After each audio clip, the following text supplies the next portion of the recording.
1 minute সময় দিচ্ছি। 13,000।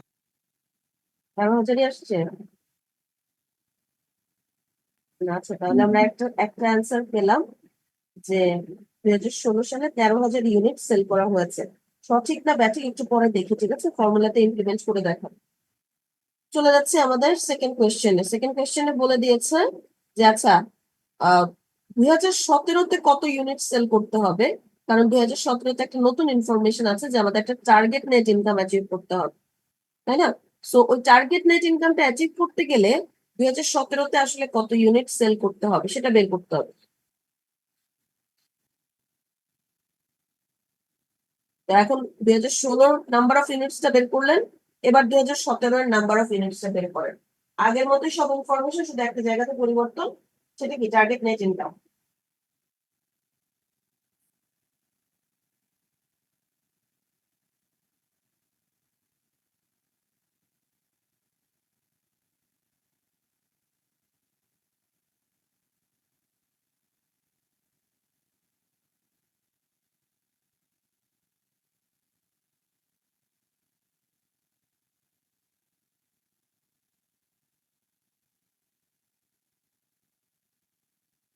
Ma'am 13,867। 13,867। হুম। আচ্ছা, আমি একটু সময় দিই, ট্রাই করুন।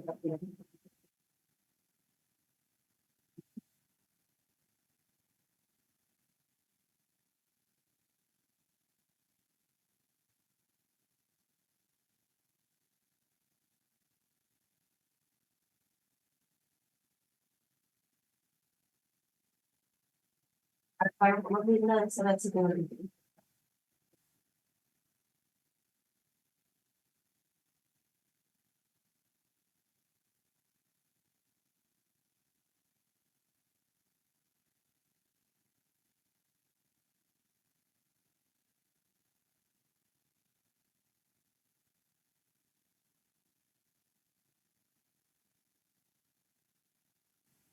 ম্যাম 13,867।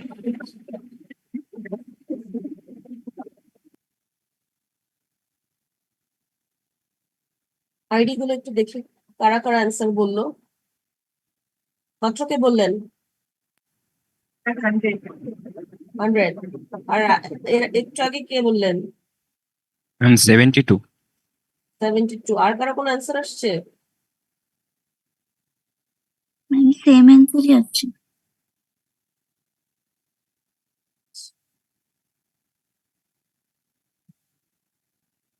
চলে যাই সিতে। সি নাম্বারটাতে কি বলা হলো দেখেন, বলেছে assume that Naylor company sold the same number of units in 2017 as it did in 2016। তার মানে 2017-তে ধরে নিতে হবে, আমরা যে একটু আগে আপনাদের যে অ্যান্সার পেলাম যদি আমরা সেটাকে সঠিক হিসেবে ধরি, তাহলে 2017-তে 16-তে সেল করা হয়েছে 13,000 ইউনিট, 17-তে সেল করা হয়েছে 13,867 ইউনিট। তাহলে টার্গেট নেট ইনকাম অ্যাচিভ করার জন্য কত ইউনিট বেশি সেল করা হলো? ম্যাম 867। 867। সি নাম্বারটাতে বলেছে যে না, এত ইউনিট বেশি সেল করতে পারবে না, বিকজ অফ মার্কেটে ডিমান্ড নাই। সো আগের মতোই সেল করতে হবে। 2016-তে 13,000 ইউনিট সেল করা হয়েছে, 13,000 ইউনিটই আপনি 17-তে সেল করতে পারবেন, এটা আপনাকে ফিক্স করে দিবেন। কিন্তু 17-তে তো আমাদের একটা টার্গেট নেট ইনকাম অ্যাচিভ করতে হবে। তো আমরা কি স্ট্র্যাটেজি নিতে পারি? সেলিং প্রাইসটা বাড়াতে পারি। এই জন্য এখানে বলে দিল যে আচ্ছা, নতুন সেলিং প্রাইস মানে কত সেলিং প্রাইস বিক্রি করলে 13,000 ইউনিট সেল করেও আমরা টার্গেট নেট ইনকাম অ্যাচিভ করতে পারবো। So what would be the new selling price? ঠিক আছে, that will help us to achieve the target net income. এবার সেলিং প্রাইস পার ইউনিট বের করেন, নতুন সেলিং প্রাইস কততে সেল করলে আগের মতো 13,000 ইউনিট সেল করেও টার্গেট নেট ইনকাম অ্যাচিভ করা যাবে কুইকলি।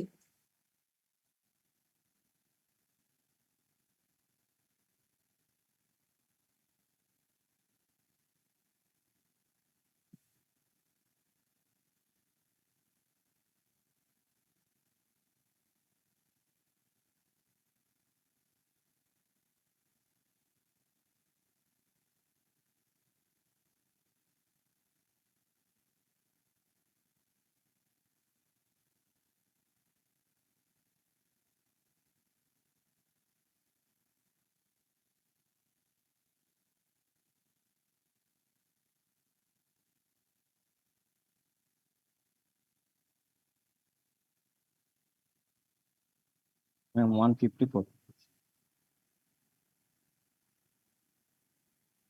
কি ম্যাম বের করতে পারেন? 150 154 154 সবার কি একই আসছে?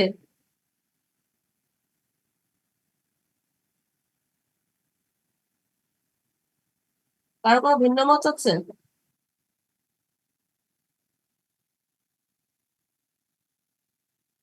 একটা অ্যাডিশনাল কোয়েশ্চেন করছি।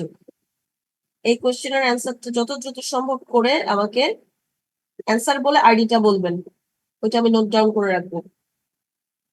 কোয়েশ্চেনটা হলো, আমরা যে মাত্র পেলাম $154 আমাদের সেল করতে হবে। আগে কত ডলারে সেল করতে হয়েছিল? $150, তাই না? তো 13,000 ইউনিট সেল করে টার্গেট নেট ইনকাম অ্যাচিভ করতে গেলে আমাদের $4 বেশি সেল করতে হয়। $4 প্রাইসটা হাই করতে হয়, বাড়াতে হয়। আমরা দেখলাম যে $4 বাড়ানো পসিবল না, বিকজ কম্পিটিটরদের একটা প্রাইস আছে। $154 যদি আমরা সেল করতে যাই তাহলে সেল হবে না, বিকজ কম্পিটিটররা এর চেয়েও কমে সেল করে। ইন দ্যাট কেস আমরা কি স্ট্র্যাটেজি করতে পারি? আমাদের ভেরিয়েবল কস্ট পার ইউনিটটা কমাতে পারি। আমাকে বলেন তো, নতুন ভেরিয়েবল কস্ট পার ইউনিট কততে সেল করলে, মানে কত সেট করলে আমার 13,000 ইউনিট সেল করে টার্গেট নেট ইনকাম অ্যাচিভ করা পসিবল? একটু আগে আমি বলেছি নতুন সেলিং প্রাইস ডিটারমাইন করতে, এখন আমি বললাম না, সেলিং প্রাইস আগেরটাই থাকবে, নতুন করে ভেরিয়েবল কস্ট ডিটারমাইন করেন।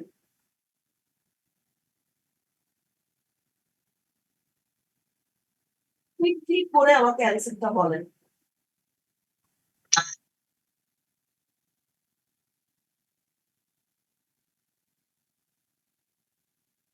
ম্যাম 86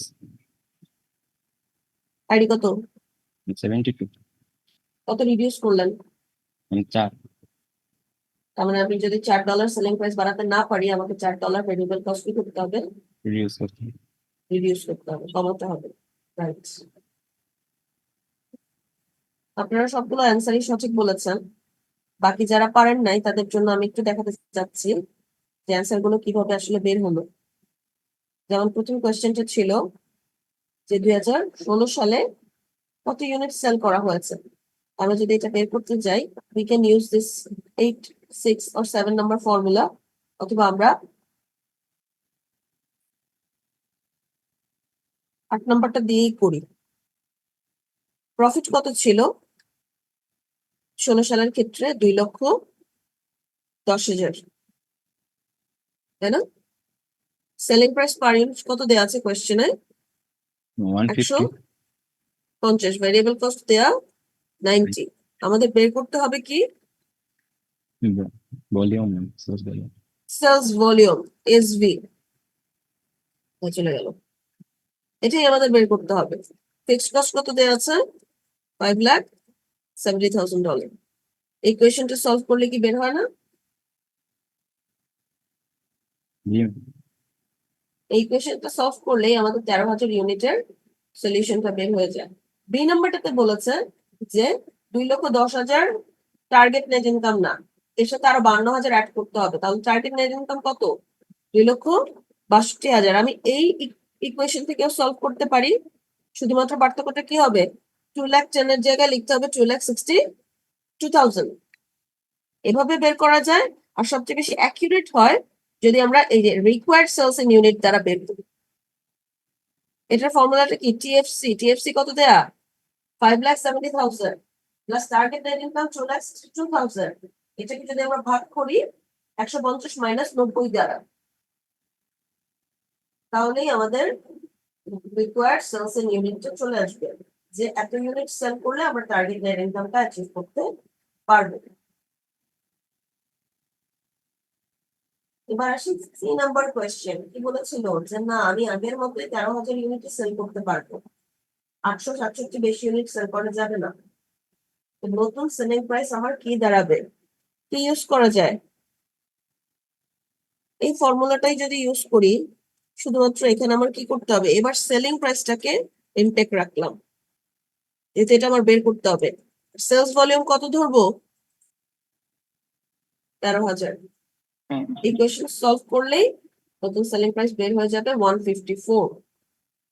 যদি $154 আমি সেলিং প্রাইস না করতে পারি, আগের মতোই 150 রাখতে হয়, তাহলে আমার 90 থেকে $86 ভেরিয়েবল কস্ট করতে হবে।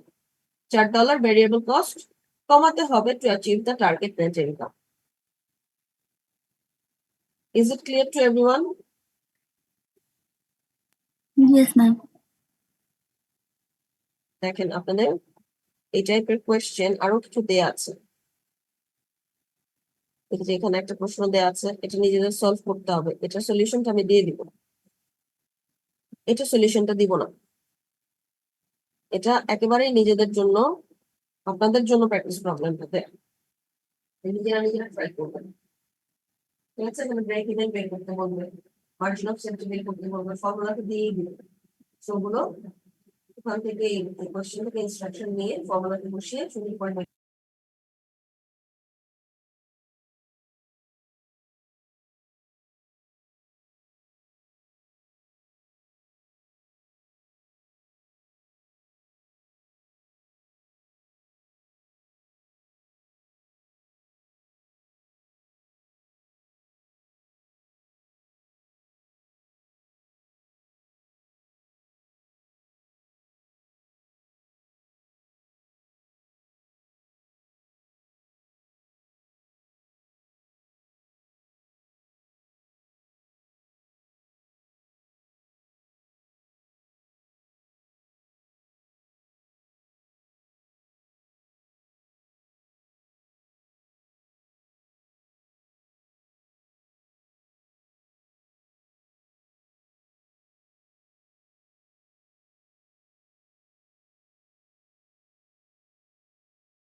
পার্থ কি হোস্ট?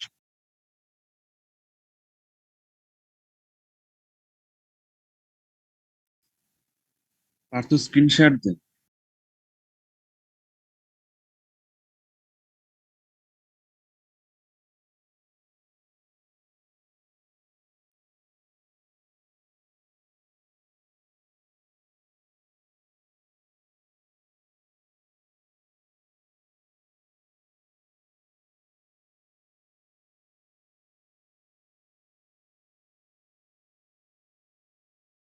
ম্যামের কি নেট চলে গেছে?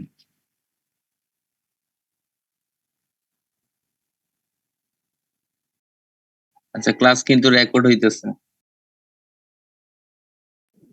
ম্যামের নেটওয়ার্ক ইস্যু হচ্ছে, ম্যাম বলছে 5 মিনিট ওয়েট করতে, ম্যাম এবার আসতেছে। ব্যাকআপ রাখার জন্য আর কি বলছি, আপনাদের হচ্ছে সিআর যে আছেন, অ্যাটেন্ডেন্সের স্ক্রিনশট একটা নিয়ে নেন। ম্যাম 5-10 মিনিট রেকর্ড করার ব্যাপারটা কি? আগের ক্লাসটা তো রেকর্ড থাকবেই, নতুন করে আবার রেকর্ড করে দিব 5-10 মিনিটের প্রবলেম কি? জি ম্যাম। রেকর্ডিং নিয়ে প্রবলেম হবে না, আগের ক্লাস যেটা করলাম সেটা তো ডেফিনেটলি রেকর্ডই থাকবে, এবং আমাদের তো সেম লিঙ্কেই হচ্ছে।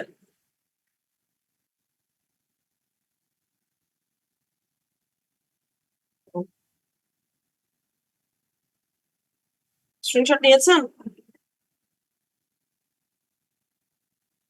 জি ম্যাম।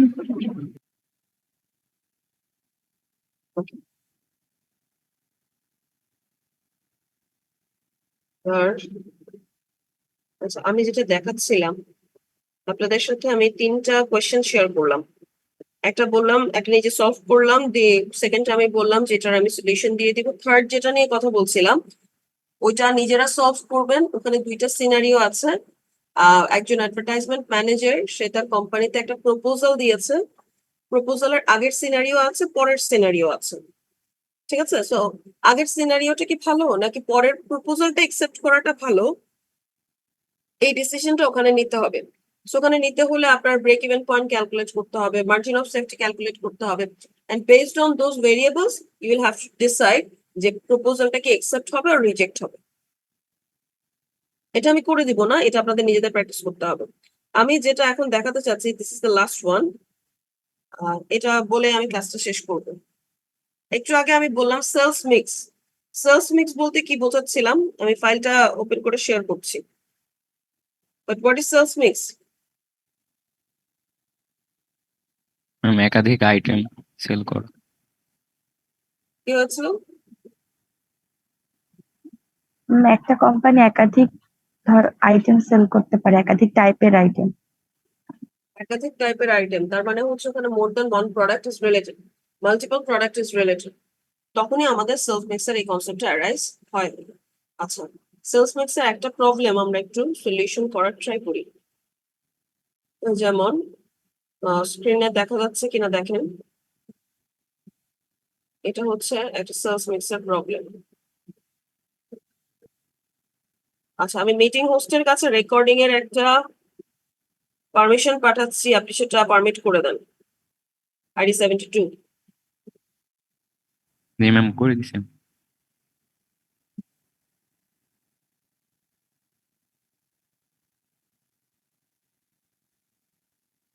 সো রেকর্ড কি হচ্ছে এখন?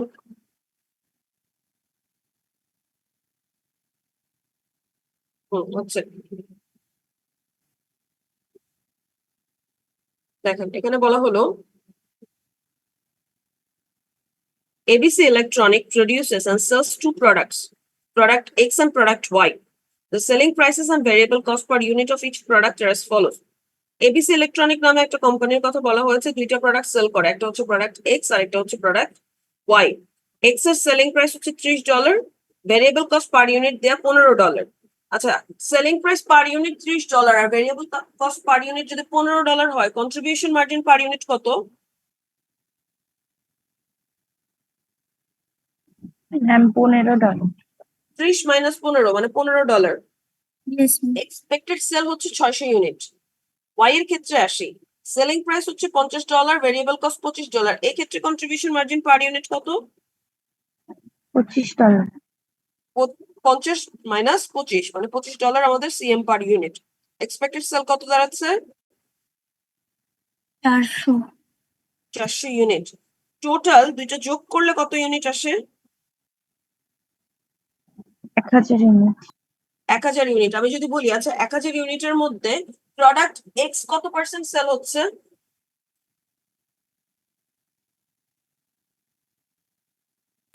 60%। 60% সেল হচ্ছে, ওয়াই সেল হচ্ছে 40%।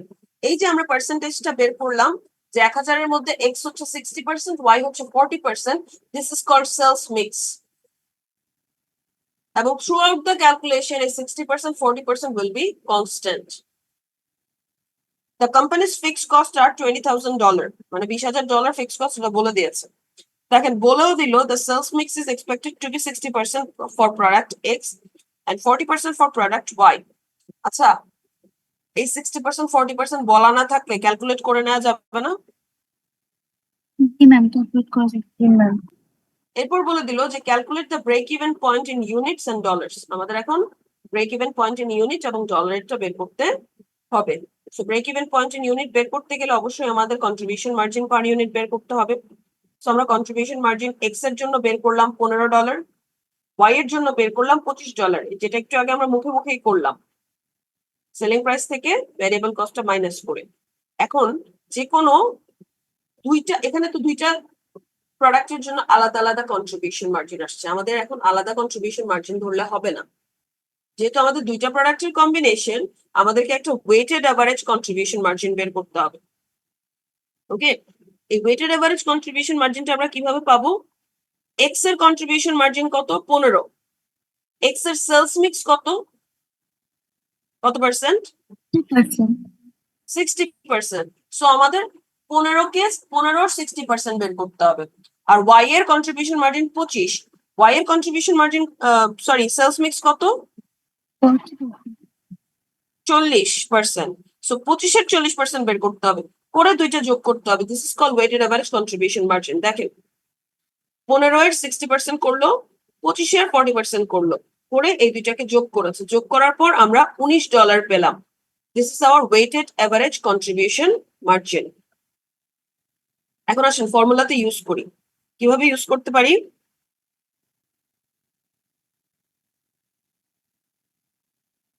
আচ্ছা, আমি 1 মিনিট একটু সময় নিচ্ছি, আমার একটা আর্জেন্ট কল আসছে।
হ্যালো, আচ্ছা যেটা আমরা কন্টিনিউ করছিলাম, দেখো ফর্মুলাটা কি দেয়া হলো, যে আমরা জানি ব্রেক ইভেন পয়েন্ট ইউনিটের ফর্মুলা হচ্ছে ফিক্সড কস্ট, সেটাকে ভাগ করতে হবে কন্ট্রিবিউশন মার্জিন পার ইউনিট দ্বারা। এটা ছিল নর্মাল ফর্মুলা। যেহেতু এখন সেলস মিক্স এর কনসেপ্ট, আমাদের ফিক্সড কস্ট কে ভাগ করতে হচ্ছে ওয়েটেড অ্যাভারেজ কন্ট্রিবিউশন মার্জিন দ্বারা। ফিক্সড কস্ট কোশ্চেনে দেওয়া আছে $20,000, আমরা মাত্র ওয়েটেড অ্যাভারেজ কন্ট্রিবিউশন মার্জিন বের করলাম $19, ভাগ করলাম, ভাগ করার পর আমাদের ব্রেক ইভেন ইউনিট কত আসলো?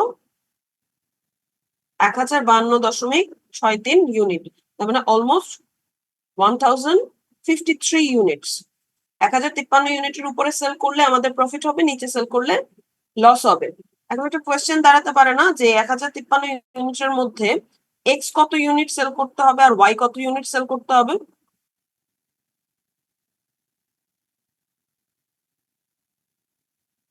Am I G, ma'am. audible? কথা শোনা যাচ্ছে? জি ম্যাম। জি ম্যাম। কত আমরা কিভাবে সেটা বের করতে পারি? একটু আগে একটা সেলস মিক্স বের করলাম না, এক্স এর 60% আর ওয়াই এর ক্ষেত্রে কত? জি ম্যাম। 40%। তো আমরা 1053 ইউনিটের 60% বের করতে পারি, যেটা হচ্ছে প্রোডাক্ট এক্স সেল করতে হবে, আর 1053 এর 40% হচ্ছে প্রোডাক্ট ওয়াই সেল করতে হবে। বোঝা গেল? তার মানে একত্র করার ক্ষেত্রে আমরা যে সেলস মিক্সটা ইউজ করেছি, সেপারেট করার ক্ষেত্রেও সেম সেলস মিক্সই ইউজ করব। দ্যাটস ওয়াই বলেছিল যে sales mix will remain throughout the calculation. এরপর আসি সেকেন্ডে, বললো যে break even point in dollar বা অ্যামাউন্টটা বের করতে, যে কত অ্যামাউন্টের প্রোডাক্ট, কত ডলার প্রোডাক্ট সেল করলে সেলস রেভিনিউ কত হলে ব্রেক ইভেনে থাকবে। এটা কিভাবে আমরা বের করতে পারি? দেখেন, একটা ইউনিট যেহেতু বের হয়েছে, আমরা যদি এখন একটা ওয়েটেড অ্যাভারেজ সেলিং প্রাইস বের করতে পারি, এই সেলিং প্রাইসের সাথে এই ব্রেক ইভেন ইউনিটটাকে মাল্টিপ্লাই করলেই আমরা অ্যামাউন্টটা পেয়ে যাব। তো ওয়েটেড অ্যাভারেজ সেলিং প্রাইস আবার কিভাবে বের করা যায়? খুবই সহজ। এক্স এর সেলিং প্রাইস কত? 30। সেলস মিক্স কত? 60%। সো 30 60% বের করব। আর ওয়াই এর সেলিং প্রাইস কত? 50। সেলস মিক্স কত? 40%। 50 40% বের করব, করে দুইটা যোগ করব, এটাকেই বলা হচ্ছে ওয়েটেড অ্যাভারেজ সেলিং প্রাইস। দেখেন কি করলো, 30 এর 60% প্লাস 50 এর 40% করার পর সেলিং প্রাইস কত দাঁড়াচ্ছে? $38। এই 1053 কে $38 দিয়ে মাল্টিপ্লাই করলো, করার পর কি দাঁড়াচ্ছে? এই $40,000 হচ্ছে আমাদের ব্রেক ইভেন পয়েন্ট অ্যামাউন্ট। এখন এই $40,000 মধ্যে কত টাকার প্রোডাক্ট এক্স আর কত টাকার প্রোডাক্ট ওয়াই? 40,000-এর 60% এক্স আর 40% ওয়াই। এক্স্যাক্টলি, এটাই হচ্ছে sales mix. This is it. আমার এন্ড থেকে এটাই ছিল। আপনাদের কারো কোথাও কোনো প্রবলেম থাকলে সেটা জানাতে পারেন। এছাড়া আজকে যেগুলো করালাম, যে কোয়েশ্চেন গুলো দেখালাম, যে প্র্যাকটিস প্রবলেম দেখালাম, এগুলো তো আমি আপনাদের সাথে অবশ্যই শেয়ার করে দিব। বাট বেশি আরো কিছু প্র্যাকটিস করার জন্য, এই ধরনের আরো প্রবলেমস দেখার জন্য অবশ্যই আপনারা আপনাদের বইটা দেখবেন। সিবিপি রিলেটেড প্রবলেম আছে অনেক, সেখান থেকে অবশ্যই বেছে বেছে 2-4টা প্রবলেম নিজেরা প্র্যাকটিস করবেন। এতে করে বুঝতে পারবেন যে কি প্যাটার্নের কোয়েশ্চেন আসতে পারবে। বুঝতে পারছেন? জি ম্যাম। আর কারো কোথাও কোনো কোয়েশ্চেন আছে?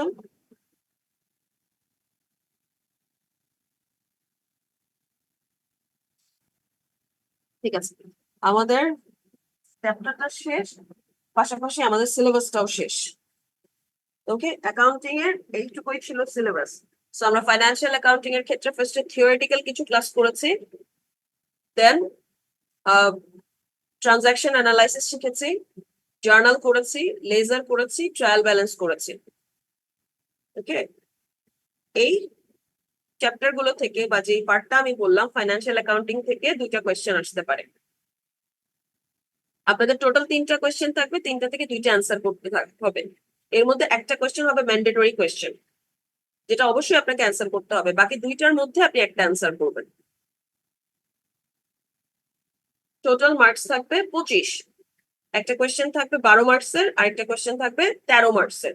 13 মার্কসের যে কোয়েশ্চেনটা থাকবে সেটা থাকবে একদম ম্যান্ডেটরি, সেটা আপনাকে অ্যান্সার করতেই হবে। আর বাকি 2টা 12 মার্কসের কোয়েশ্চেন থাকবে, সেখান থেকে আপনার একটা কোয়েশ্চেন অ্যান্সার করতে হবে। এই হচ্ছে টোটাল আপনার 25। তো ফাইন্যান্সিয়াল অ্যাকাউন্টিং এর যে পার্টগুলো আমি বললাম ওখান থেকে দুইটা কোয়েশ্চেন থাকতে পারে, আর ম্যানেজারিয়াল অ্যাকাউন্টিং আমরা শিখলাম কস্ট কনসেপ্ট আর সিভিপি, এখান থেকে একটা কোয়েশ্চেন থাকতে পারে। So this would be your question pattern.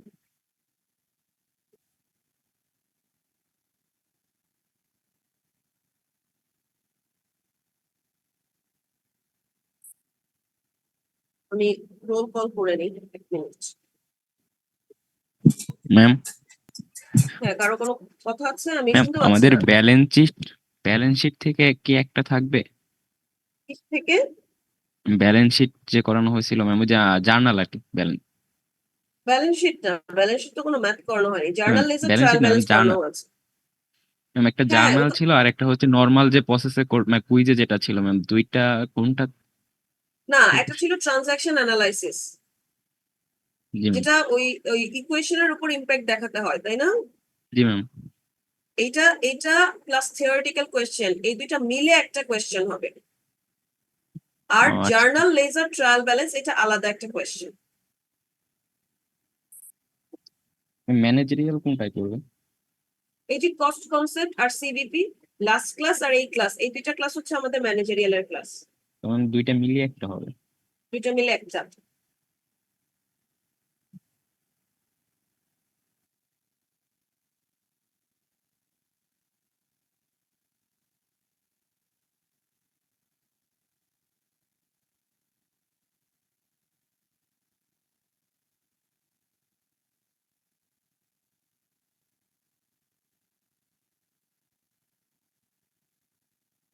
Okay, respond to your ID. 1,